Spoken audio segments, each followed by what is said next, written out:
বিশ্বকাপ ফুটবলের সব খেলা দেখাবে বিটিভি, ফিফার সাথে চুক্তি। অনার্স পর্যায়ে বাংলা, ইতিহাস ও দর্শন বাদ দেওয়া খবর ভিত্তিহীন, জানালেন শিক্ষামন্ত্রী। চাপে ফেলতে নয়, পুশিন ভারতের অভ্যন্তরীণ রাজনীতির প্রভাব, বললেন প্রধানমন্ত্রীর তথ্য উপদেষ্টা। এবং 3 জেলায় সড়ক দুর্ঘটনায় নিহত 6।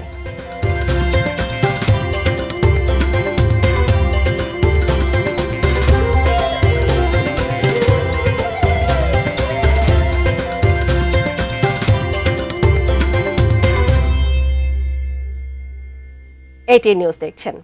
দেশের খবরে আপনাদের সবাইকে স্বাগত জানাচ্ছি, আমি তানিয়া আহমেদ। নাসির সিনটেক্স গ্রুপের সৌজন্যে সংবাদ শিরোনামগুলো জানিয়ে দিয়েছিলাম এতক্ষণ। জানাবো বিস্তারিত। বিশ্বকাপ ফুটবলের সব খেলা সরাসরি সম্প্রচার করবে বিটিভি।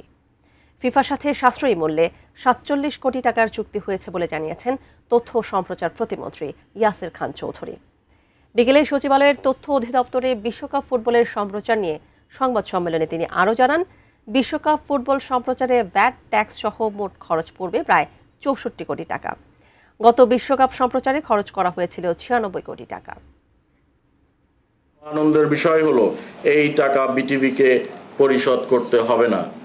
এর অর্থ আমরা telecom company, satellite TV channels, OTT প্ল্যাটফর্মের কাছে নীতিমালা অনুযায়ী অ্যাডভার্টাইজমেন্ট এবং রাইটস বিক্রি করে প্রায় সকল টাকা উঠিয়ে আনতে সক্ষম হয়েছি। নামমাত্র খরচে বিটিভি ফিফা 2026 খেলা দেখাবে। বিগত সরকারের আমলের চেয়ে এই খরচ শুধু কমই নয়, বরং এটি প্রমাণ করে যে নিয়ত যদি পরিষ্কার থাকে, তাহলে মাননীয় প্রধানমন্ত্রী তারেক রহমান সাহেবের নেতৃত্বে আমরা যেই সততা দেখিয়েছি, সেই সততা দিয়ে দেশের টাকা বাঁচিয়ে জনগণকে পৃথিবীর সেরা সেবা দেওয়া সম্ভব। অনার্স পর্যায়ে বাংলা, ইতিহাস, দর্শন বাদ দেওয়ার তথ্য ভিত্তিহীন বলে জানালেন শিক্ষামন্ত্রী আনম এহসানুল হক মিলন। একনেক বৈঠক শেষে দুপুরে সচিবালয়ের সাংবাদিকদের তিনি বলেন, যেসব বিষয়ের বৈশ্বিক চাহিদা রয়েছে সেগুলোকে অন্তর্ভুক্ত করা হবে। এছাড়াও প্রাধান্য দেওয়া হবে কারিগরি শিক্ষাকে। ইম্পর্টেন্ট দিচ্ছি, আমরা আধুনিক করছি, আমরা মোর সাবজেক্ট যেগুলি আমাদের মার্কেট ডিমান্ড রয়েছে সেগুলিকে আমরা দেখছি। সে তো প্রতিনিয়ত আলোচনা হচ্ছে, কিন্তু বাংলা, দর্শন, ইতিহাস বাদ পড়বে এই আলোচনা আমরা কোথাও শুনিনি এবং আমরাও কোথাও করিনি। আমরা শুধু আলোচনা হচ্ছে যে কিভাবে আমরা শিক্ষা ব্যবস্থাকে আরও উন্নত করব এবং মার্কেট ড্রিভেন ডিমান্ড অনুযায়ী আমরা করব, ইন্ডাস্ট্রি একাডেমির রিলেশন কীভাবে হবে সেগুলি নিয়ে আলোচনা হচ্ছে। ভারত সরকার বাংলাদেশকে চাপে ফেলতে পুশিন করছে না বলে মন্তব্য করে প্রধানমন্ত্রীর তথ্য সম্প্রচার উপদেষ্টা ডাক্তার জাহিদুর রহমান বলেছেন, এটি তাদের অভ্যন্তরীণ রাজনীতির একটি প্রভাব। দুপুরে সচিবালয়ের তথ্য অধিদপ্তরে আয়োজিত এক সংবাদ সম্মেলনে তিনি বলেন, 5 আগস্ট পরবর্তী ইউনূস সরকারের সময়কার সম্পর্ক থেকে বাংলাদেশ ও ভারত দুদেশই বেরিয়ে আসতে চায়। এক প্রশ্নের জবাবে উপদেষ্টা বলেন, আওয়ামী লীগের যে কেউ ব্যক্তি হিসেবে নির্বাচনের শর্ত পূরণ করে স্থানীয় নির্বাচনে অংশ নিতে পারেন। তবে তিনি বলেন, সরকার চাইছে আওয়ামী লীগের কার্যক্রম নিষিদ্ধ থাকুক। পর্যায়ক্রমে দেশের সব বিশ্ববিদ্যালয়ের ছাত্র সংসদ নির্বাচন হবে জানিয়ে তিনি বলেন, ছাত্রদল পরাজিত হলেও সেই নির্বাচন হবে। দাম বাড়ানোর পরও বৈশ্বিক বাজারের তুলনায় দেশে জ্বালানি তেলের দাম কম। সংবাদ সম্মেলনে এমনটাই জানান প্রধানমন্ত্রীর তথ্য ও সম্প্রচার উপদেষ্টা। আমরা সেই হারানো যে আস্থা সেটা ফিরিয়ে আনবেন, আমরা সেই আশা করতেই পারি। অর্থ মন্ত্রণালয় অর্থনৈতিক সম্পর্ক বিভাগে ভারত সরকার এই ইন্টেনশনে করছে না যে বাংলাদেশকে চাপে রাখতে হবে। আমি এটা বলছি, পশ্চিমবঙ্গে যে সরকারটা এখন দায়িত্বে আছে সেই সরকারের একটা নির্বাচনী ম্যানিফেস্টো ছিল, সেটার এক ধরনের ফল হিসাবে এই ঘটনাটা ঘটছে। এটা আমাদের সাথে সম্পর্ক খারাপ করব এইভাবে ব্যাপারটা হয়তো না। এখন যেহেতু তারা নির্বাচিত হয়েছেন, তাদের এই যে প্রতিশ্রুতি আছে সেই ব্যাপারে তাদের হয়তো কিছু পদক্ষেপ নিতে হচ্ছে। আমি আশা করি এটা রিজলভ হয়ে যাবে। ভারতীয় সীমান্তরক্ষী বাহিনী বিএসএফ এর পুশিন ঠেকাতে ঠাকুরগাঁও সীমান্তে সর্বোচ্চ সতর্ক অবস্থানে রয়েছে বিজিবি। সীমান্ত এলাকা জুড়ে জোরদার করা হয়েছে টহল, নজরদারি ও গোয়েন্দা তৎপরতা। বিস্তারিত জানাতে 50 বিজিবি দপ্তরের সামনে থেকে সরাসরি যুক্ত হচ্ছেন প্রতিনিধি এম এস আমাদ। আমরা আগেও যুক্ত হয়েছিলাম, আপনি জানাচ্ছিলেন আপডেট। পুশিন বন্ধের আহ্বান জানিয়ে কিন্তু ভারতকে বারবার চিঠি দেওয়া হচ্ছে, পতাকা বৈঠক সেটি করা হচ্ছে, তারপরও কিন্তু এটি অব্যাহতই রয়েছে। আপনার কাছে আপডেট কি আছেন আমাদের একটু জানাবেন। তানিয়া ঠাকুরগাঁয়ে ভারতীয় সীমান্ত 156 কিলোমিটার রয়েছে, তার মধ্যে 2টি ব্যাটালিয়ন কাজ করে, একটি হচ্ছে 50 বিজিবি আর একটি 42 বিজিবি। দুই ব্যাটালিয়নের আওতাধীন এই সীমান্ত এলাকাগুলোতে যে কয়েকদিন থেকে আমরা দেখেছি যে সতর্ক অবস্থানে বিজিবি যারা সদস্যরা রয়েছেন তারা রয়েছেন, এবং আমরা দেখেছি এর আগেও ঠাকুরগাঁয়ের হরিপুর উপজেলার মশালগাঁও বিএপির আওতাধীন যে সীমান্ত রয়েছে সেখানে প্রায় 50 ঘন্টা সময় ধরে 11 জনকে জিরো লাইনে আমরা দেখেছি, এবং সেখানে যদিও গতকালকে যারা বিএসএফের যারা সদস্যরা রয়েছেন তারা তাদেরকে সরিয়ে নিয়েছেন, এবং এখন পর্যন্ত সীমান্ত যে এলাকাগুলো রয়েছে সীমান্ত এলাকাগুলোতে বিজিবির সতর্কতা রয়েছে এবং স্থানীয় তারা টহল করছেন। এছাড়াও যে ধরনের সভাগুলো করা দরকার বা স্থানীয় যারা রয়েছেন তাদের সঙ্গে তারা প্রোগ্রামগুলো করছেন, এবং বিজিবির যে সেক্টর কমান্ডার রয়েছে এই 50 বিজিবির, তার সঙ্গে আমাদের কথা ছিল, তিনি জানিয়েছেন যে তারা সরিয়ে নেওয়ার পরে এখন পর্যন্ত সীমান্ত যে এলাকাগুলো রয়েছে সেগুলোতে তাদের তো নজরদারি রয়েছে, এবং কোনো ধরনের উত্তেজনা দেখা গিয়েছে সেই উত্তেজনা নেই, এবং পরিস্থিতি খুবই স্বাভাবিক রয়েছে এবং ভালো রয়েছে। এছাড়াও আমরা যারা স্থানীয়রা রয়েছে তাদের সঙ্গে আমরা কথা বলেছিলাম, স্থানীয় যারা প্রশাসনের ব্যক্তি রয়েছে তাদের সঙ্গে আমাদের কথা হচ্ছে, তারা বলছেন যে পুশিন তারা করবার চেষ্টা করেছিলেন সেটি সফলভাবে প্রতিহত করেছে বিজেপি, এবং এছাড়াও বিজেপি যে কোনো সময় তাদের কোনো ধরনের প্রয়োজন হলে স্থানীয় যারা সাধারণ মানুষ রয়েছেন এবং যারা জনপ্রতিনিধি রয়েছেন তারাও তাদের সহযোগিতা করছেন। সব মিলিয়ে ঠাকুরগাঁয়ের সীমান্ত এলাকার বর্তমান পরিস্থিতি বেশ স্বাভাবিক, এবং যেভাবেই তাদের সীমান্ত রক্ষায় বর্ডার গার্ড বাংলাদেশের যারা সদস্য রয়েছেন অর্থাৎ অতন্ত্র প্রহরী রয়েছেন তারা তাদের দায়িত্ব বেশ ভালোভাবে পালন করছেন, এবং যারা ঊর্ধ্বতন কর্মকর্তা তারা প্রত্যাশা করছেন এই যে বারবার সীমান্ত জুড়ে বিএসএফের যে এই অবৈধভাবে যে তারা পুশিং করছেন সেটি থেকে তারা বিতর্ক থাকলে যে ধরনের জটিলতা এই পুশিং কেন্দ্রে সেই জটিলতা অনেকটাই কমে আসবে। তানিয়া, ধন্যবাদ আপনাকে সামাদ। দর্শক, প্রতিনিধি এম এ সামাদ যুক্ত হয়েছিলেন আমাদের সাথে। আপনারা জানেন বিএসএফ এর পুশিং ঠেকাতে ঠাকুরগাঁ সীমান্তে সর্বোচ্চ সতর্ক অবস্থানে রয়েছে বিজিবি, এবং বিজিবির সাথে কিন্তু এলাকাবাসী যারা রয়েছেন তারাও এই নজরদারিতে তাদের সাহায্য করছেন। আমাদের সহকর্মী এই বিষয়ে সর্বশেষ আপডেট জানাচ্ছিলেন। পুশিং প্রতিরোধে চুয়াডাঙ্গার সীমান্তে বিজিবি টহল জোরদার করা হয়েছে। সীমান্ত এলাকায় যে কোনো ধরনের অনাকাঙ্ক্ষিত ঘটনা প্রতিরোধে সতর্ক রয়েছে বিজিবি। চুয়াডাঙ্গা নিমতলা সীমান্ত থেকে এ বিষয়ে বিস্তারিত জানিয়েছেন মোহাম্মদ মিঠুন।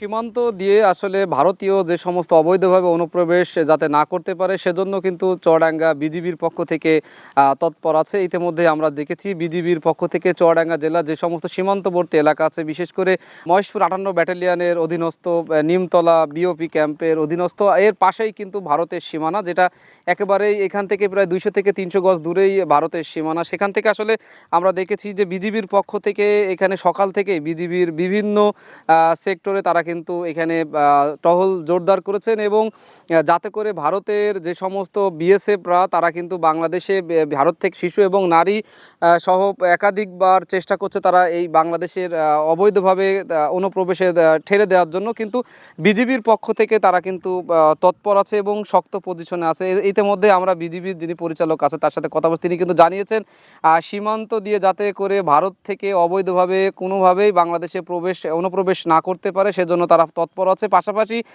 বিজিবির পাশাপাশি এই এলাকার যে সমস্ত সাধারণ জনগণ আছে, বিশেষ করে সীমান্তবর্তী এলাকার সেই সমস্ত সাধারণ মানুষকে নিয়েও কিন্তু বিজিবি বিভিন্ন ধরনের টহল দিচ্ছে। তাছাড়া যেভাবে বিভিন্ন বর্ডার দিয়ে পার করা আছে সে থেকে তারা কিন্তু সতর্ক জারি করে দিয়েছেন বিজিবির পক্ষ থেকে।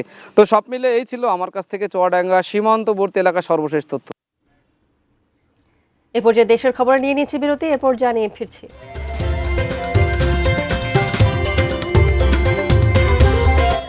চট্টগ্রামে 4 বছরের শিশু ধর্ষণ, আসামির বিচার শুরুর আদেশ। চারপাশে নদী খাল, তবু পিরোজপুরের সুপেয় পানির তীব্র সংকট।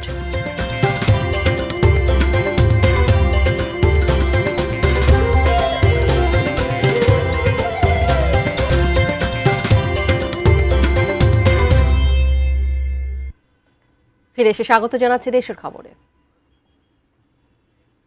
এবারে ফুটবলের খবর, বিশ্বকাপ ফুটবলের খবর।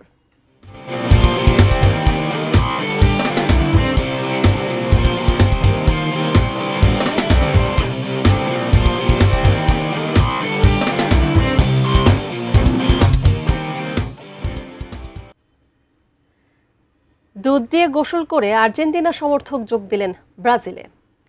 বিশ্বকাপের উন্মাদনায় এমন ব্যতিক্রমী ঘটনাই ঘটেছে শেরপুরে। বিশ্বকাপ ফুটবল মানেই অন্য এক উন্মাদনা। শেরপুরে ঘটেছে ভিন্ন এক ঘটনা। দীর্ঘদিনের আর্জেন্টিনা সমর্থক শিবু প্রকাশ্যে ঘোষণা দিয়ে দল পরিবর্তন করেছেন।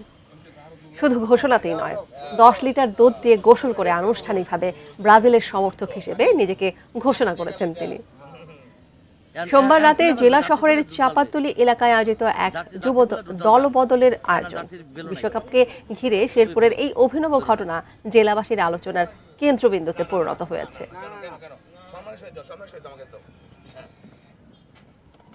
এখন ডালো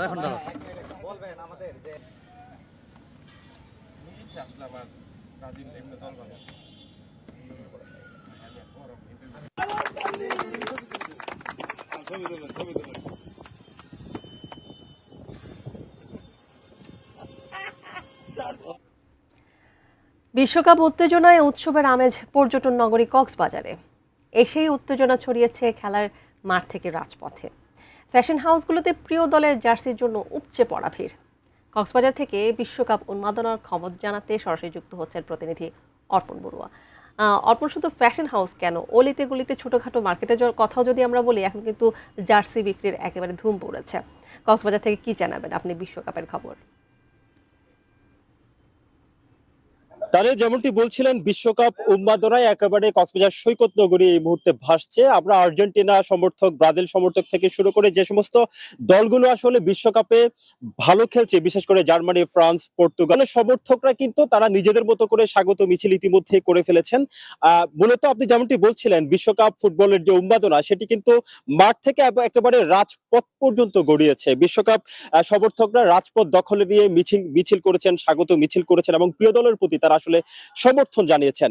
এই মুহূর্তে আমি একটু কথা বলবার চেষ্টা করব। এখানে বেশ কয়েকজন সমর্থক, আর্জেন্টিনা, ব্রাজিল সহ বিভিন্ন দলের সমর্থক উপস্থিত আছেন, তাদের সাথে একটু কথা বলবার চেষ্টা করব। এইবার আপনি কি আশা করছেন? আর্জেন্টিনার সমর্থক হিসেবে গতবার শিরোপা আশা করি আমরা এবারও ধরে রাখবো, এবং আমাদের যে টিম কম্বিনেশন, আমাদের যে প্লেয়ার, আশা করছি এবারও আমরা চ্যাম্পিয়ন হব। আর আমাদের যে টিমের তুলনায় আমার মনে হয় না ব্রাজিল এবার ধরে রাখতে পারবে তাদের শিরোপা এবং চ্যাম্পিয়ন হতে পারবে। আশা করি আমরাই চ্যাম্পিয়ন হব। সবার জন্য শুভকামনা। আমি একজন ব্রাজিল সমর্থকের কাছ থেকে জানতে চাইবো, ব্রাজিল অপেক্ষাকৃত দুর্বল দল বলা হচ্ছে আর্জেন্টিনা সমর্থকদের পক্ষ থেকে, আপনার কি মনে হয়? যারা ফুটবল বুঝে তারা জানে ব্রাজিল কি। এখন কারা দুর্বল কারা শক্তিশালী সেটা তো পরিসংখ্যান বলবে, ইতিহাস বলবে। 1930 সাল থেকে আজকে যে 2026 শুরু হতে যাচ্ছে সে পর্যন্ত যদি আমরা হিসেবে আসি, পরিসংখ্যানে আসি, একটু বসুক আমাদের সাথে, তারপর দেখো কারা শক্তিশালী আর কারা দুর্বল। এটা কি আজকের এই সময়ে জনসংখ্যার শক্তিতে এইভাবে কথাটা বললেন যে আপনারা দল ভারী? আর্জেন্টিনার মাত্র একজন সমর্থক এই মুহূর্তে উপস্থিত রয়েছেন, কিন্তু বাকি যারা আছেন প্রায় সবাই ব্রাজিল। এজন্য তারা দাবি করছে আসলে তারা এবারে বিশ্বকাপ তারা জয় হবে। তবে আগামীকালকে একটি কর্মসূচির কথা শুনেছি, এই বিষয়ে কিছু জানাবেন কিনা? আমাদের আগামীকাল 10 জন বিকেল 3টায় এই কক্সবাজারের ঐতিহাসিক গোলচত্বর মাঠে একটা শোভাযাত্রা আছে, ব্রাজিল টিমকে স্বাগত জানিয়ে, বিশ্বকাপকে স্বাগত জানিয়ে। ইতিমধ্যে আপনারা ব্রাজিল টিমকে সমর্থন জানিয়ে আপনারা কিন্তু স্বাগত মিছিল করে ফেলেছেন। আবার কেন? আমরা জানি যে আগামীকাল এই গোলচত্বর মাঠ থেকে আর্জেন্টিনা সমর্থকরা একটি বিশাল একটি তারা স্বাগত মিছিল বের করবার আয়োজন করেছে, সে ধরনের খবর আমাদের কাছে আছে। আমি সেই মিছিলকে কেন্দ্র করে বা পাল্টি ঘোষণা দিয়েছেন কিনা? ওটা ছিল আসলে ব্রাজিল ফ্যান্স কক্সবাজারের ব্যানারে, এটা হচ্ছে ব্রাজিল সমর্থক গোষ্ঠীর ব্যানারে।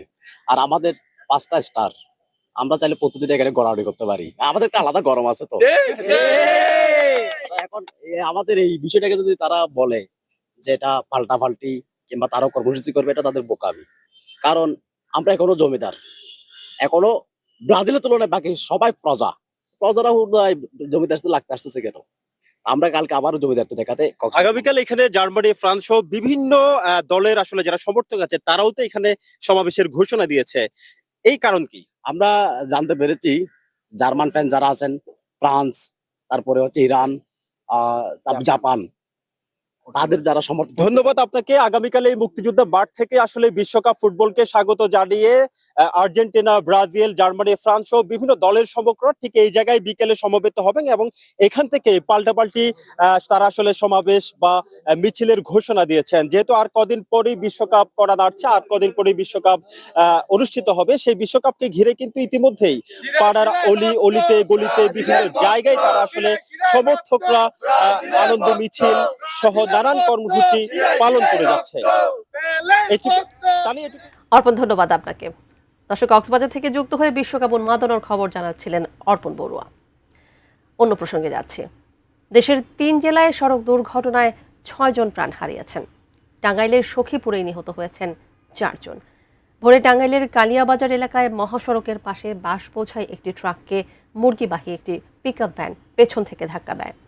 এতে পিকআপটির সামনের অংশ দুমড়ে মুচড়ে যায়।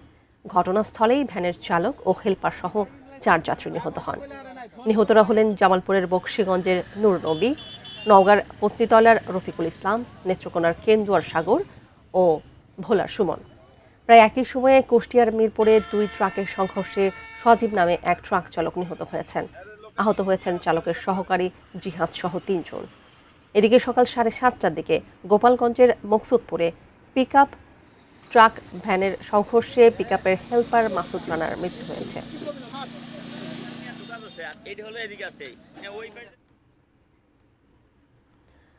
মানিকগঞ্জের ঘিওরে স্বামীকে বেঁধে রেখে এক নারীকে সংঘবদ্ধ ধর্ষণের অভিযোগ উঠেছে।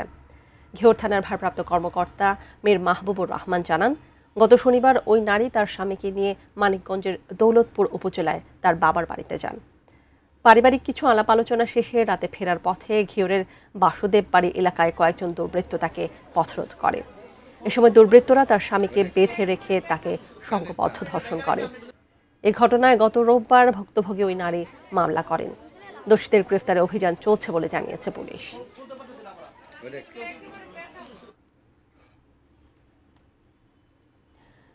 চট্টগ্রামের বাকলিয়ার চেয়ারম্যান ঘাটা এলাকায় 4 বছরের শিশু ধর্ষণ মামলায় আসামি মনির হোসেনের বিরুদ্ধে অভিযোগ গঠন করে বিচার শুরুর আদেশ দিয়েছেন আদালত। এই আদেশ দিয়েছেন চট্টগ্রাম মহানগর শিশু সহিংসতা দমন ট্রাইব্যুনালের বিচারক সৈয়দা হাফসা ঝুমা। সকালে পুলিশি পাহারায় আসামিকে ট্রাইব্যুনালে হাজির করা হয়। শুনানি শেষে মনির হোসেনকে একমাত্র আসামি করে অভিযোগ গঠন করার আদেশ দেন বিচারক। মামলা দ্রুত নিষ্পত্তির জন্য আগামীকাল বুধবার বাদীসহ 9 সাক্ষীকে আদালতে হাজির হতেও বলা হয়েছে। গত সোমবার শিশু ধর্ষণের অভিযোগে করা এই মামলায় পুলিশের দেয়া অভিযোগপত্র আমলে নেন আদালত। ডিএনএ রিপোর্ট গ্রহণ এবং 164 ধারায় আসামির জবানবন্দি ও ভুক্তভোগী শিশুদের জবানবন্দি রেকর্ড করে পুলিশ। গত 21 মে বিকেলে নগরীর বাকলিয়ার চেয়ারম্যান ঘাটা এলাকায় 4 বছর বয়সী এক শিশুকে স্থানীয় ডেকোরেটর কর্মচারী 32 বছর বয়সী মনির হোসেন ধর্ষণ করেন বলে এলাকায় খবর ছড়িয়ে পড়ে। অভিযোগ পেয়ে পুলিশ তাকে আটক করে থানায় নেয়ার চেষ্টা করলে এলাকাবাসী তাদের ঘেরাও করে শাস্তি দাবি করে।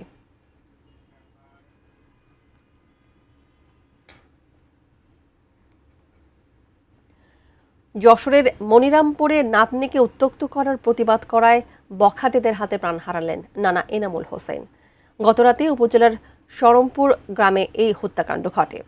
নিহত স্বজনরা জানান, কয়েকদিন ধরে এনামুলের নাতনিকে স্থানীয় কয়েকজন বখাটে যুবক উত্ত্যক্ত করছিল। রোববার সন্ধ্যায় শরমপুর গ্রামের বাজারে ফারাসাত গ্রামের মফিজুল ইসলামের ছেলে রাব্বির ছেলে কাছে এনামুল তার নাতনিকে উত্ত্যক্ত করার বিষয়ে জানতে চাইলে তাদের মধ্যে কথা কাটাকাটি হয়। পরে স্থানীয়রা পরিস্থিতি শান্ত করে তাদের সরিয়ে দেন। এরপর গতকাল সোমবার রাত 9টার দিকে এনামুল শরমপুরে বাজারে গেলে রাব্বি সহ কয়েক যুবক তাকে কুপিয়ে আহত করে। স্থানীয়রা তাকে উদ্ধার করে যশোর জেনারেল হাসপাতালে নিয়ে গেলে কর্তব্যরত চিকিৎসক এনামুলকে মৃত ঘোষণা করেন।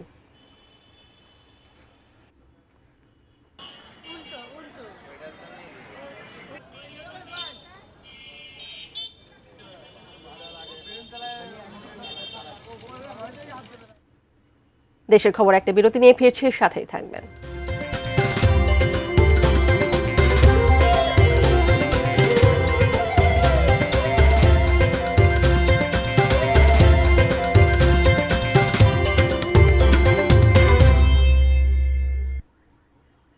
স্বাগত দেশের খবরে আরও একবার।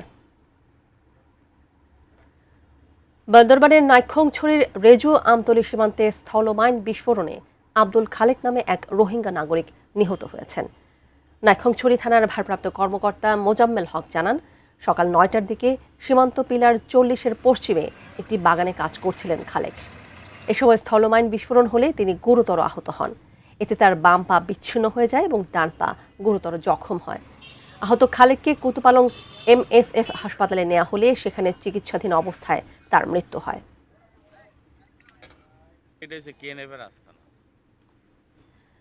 চারপাশে নদী খাল থাকলেও সুপেয় পানির তীব্র সংকটে ভুগছেন পিরোজপুর পৌরসভার বাসিন্দারা। গরমের শুরুতেই ভয়াবহ রূপ নিয়েছে সংকট। পর্যাপ্ত পানি না পেয়ে অতিষ্ঠ মানুষ। অনেক এলাকায় ভাড়াটিয়ারা বাসা ছাড়ছেন। পিরোজপুর প্রতিনিধি মোহাম্মদ শফিকুল ইসলাম মিলনের পাঠানো তথ্য ছবিতে ডেস্ক রিপোর্ট। পিরোজপুর পৌরসভার সাহেবপাড়া, মণ্ডলপাড়া, মাসিমপুর, কুমারখালী সহ বিভিন্ন এলাকায় 1 মাসেরও বেশি সময় ধরে নিয়মিত পানি সরবরাহ বন্ধ রয়েছে বলে অভিযোগ স্থানীয়দের। রান্নাবান্না, কাপড় ধোয়া ও দৈনন্দিন কাজকর্মে চরম ভোগান্তিতে পড়েছেন তারা। দ্রুত সমাধান না হলে পানির বিল বন্ধেরও হুঁশিয়ারি দিয়েছেন বাসিন্দারা। পানির মহামারীর কারণে আমরা ভাই নিষ্পেষিত। দোকান থেকে মুড়ি, চিড়া, রুটি এই শুকনা খাবার আমাদের খাইতে হয়। বিল ঠিকই নাই, অথচ পানি তো পাই না। 1 ঘন্টা পানি দিল তো, তারপরও আমাদের একটা ব্যবস্থা হইতো। পানির বিলটা ঠিক মতোই নেয়। আর পানি টাইমলি তো দেয় না, যখন দেয় রাত্র 3টায় 2টায়, তা তো আমরা জানি না। পৌর কর্তৃপক্ষ বলছে, নদীতে পানির স্তর কমে যাওয়া এবং ওয়াটার ট্রিটমেন্ট প্ল্যান্টের পুকুর শুকিয়ে যাওয়ায় সংকট বেড়েছে। ফ্রান্স সরকারের সহায়তায় নতুন ওয়াটার ট্রিটমেন্ট প্ল্যান্ট বাস্তবায়িত হলে সমস্যার সমাধান হবে বলে দাবি তাদের। EFD7 প্রকল্প, এটা ফ্রান্সের সহায়তা হবে। এটা মূল ডিপার্টমেন্ট হচ্ছে আপনার ডিপিআইসি, মানে জনস্বাস্থ্য প্রকৌশল। আমরা হচ্ছে স্টেক হোল্ডার, মানে মূল সুবিধাভোগী আমরা ইউনিট।